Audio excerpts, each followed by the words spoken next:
সৌম্য শুধুই আমার। সৌম্যর কাছ থেকে সাজকে দূরে থাকার কঠিন হুঁশিয়ারি দিল আরিয়া। হ্যাঁ, এমনটাই হতে চলেছে গৃহপ্রবেশের পরবর্তী পর্বে। আরিয়া কোনোভাবেই নিজেকে স্থির রাখতে পারে না, যে কোনো মুহূর্তেই সে কাউকে না কাউকে শাস্তি দেবে, এমনটাই মনে মনে ভাবতে থাকে। কারণ ওই শুভর প্রতি রাগ এখন সে কার ওপর মেটাবে সেটাই বুঝতে পারে না।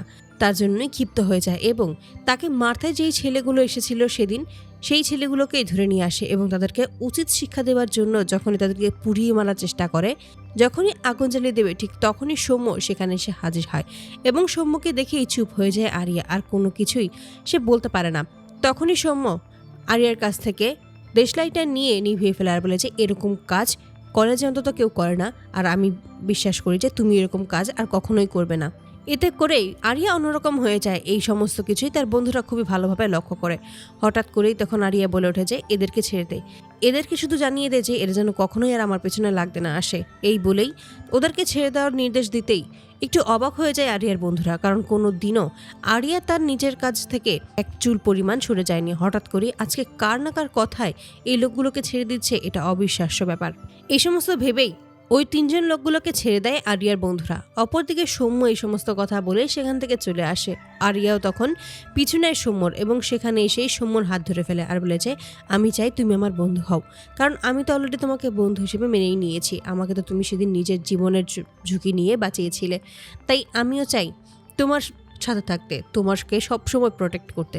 ঠিক তখনই সৌম্য বলেছে আমাকে তোমার রক্ষা করতে হবে না, তুমি নিজেকে রক্ষা করো, আর পারলে এই সমস্ত কিছু বন্ধ করে দাও, কারণ একজন ভালো মেয়ে কখনোই এই সমস্ত কাজ করতে পারে না। আরিয়া থেকে নিজের হাতটা ছাড়িয়ে নেয়, যখনই চলে যাবে তখনই আবারও হাতটা ধরে ফেলে আর বলছে আমি এত কিছু কথা শুনতে চাই না, আমি শুধু চাই যে তুমি আমার বন্ধু হবে, আর এটাই ফাইনাল। এই বলেই যখন সৌম্যকে টেনে নিয়ে যাবে ঠিক সেই মুহূর্তে সৌম্যদা বলে চিৎকার করে ওঠে সাজ। পেছনের সাজকে দেখেই ক্ষিপ্ত হয় এবং আরিয়া খুব ভালোভাবেই বুঝতে পারে যে সাজ অনেক আগে থেকেই সৌম্যকে চেনে, কিন্তু নিজের ভালোবাসার মানুষের ওপর অন্য কেউ নজর দেবে এটা কোনোভাবেই আরিয়া মেনে নিতে পারে না। তাই সাজকে করা হুঁশিয়ারি দেয় আর জানিয়ে দেয় যে তুমি সৌম্যর কাছ থেকে দূরেই থাকবে, তোমাকে যেন কোনো দিনও আর সৌম্যর আশেপাশে না দেখি, আর সৌম্যকে তুমি ডাকবেও না। এতে করে একটু অবাক হয়ে যায় সৌম্য, বুঝতে পারে না হঠাৎ করে আরিয়ার কি হয়েছে। ঠিক সেই মুহূর্তেই সাজ বলে যে আমি তোমার আগে থেকেই সৌম্যদাকে চিনি, তাই আমি সৌম্যদার সাথে কথা বলবো কি বলবো না সেটা একান্তই আমার ব্যাপার। ঠিক তখনই আরিয়া সাজকে বলে যে খবরদার তুমি ওর আশেপাশে থাকবে না, তাহলে তোমার অবস্থা কিন্তু খুবই খারাপ হয়ে যাবে। এমনিতেই আমি তোমার ওপর ভীষণ রেগে আছি, তাই এখান থেকেই চলে যাও, আমার চোখের সামনে আর কোনোদিনও আসবে না, আর সৌম্যর আশেপাশে তো নয়। এটা তুমি মাথায় ঢুকিয়ে নাও যে সৌম্যর আশেপাশে তোমাকে দেখা মাত্রই আমি সেখানেই তোমাকে শেষ করে ফেলবো। তো বন্ধুরা, তোমাদের কি মনে হয় কি হতে চলেছে এই দুই বোনের মধ্যে?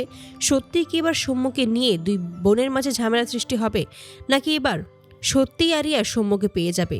অবশ্যই তোমরা তোমাদের মতামত কমেন্টে জানাতে ভুলো না। ধন্যবাদ।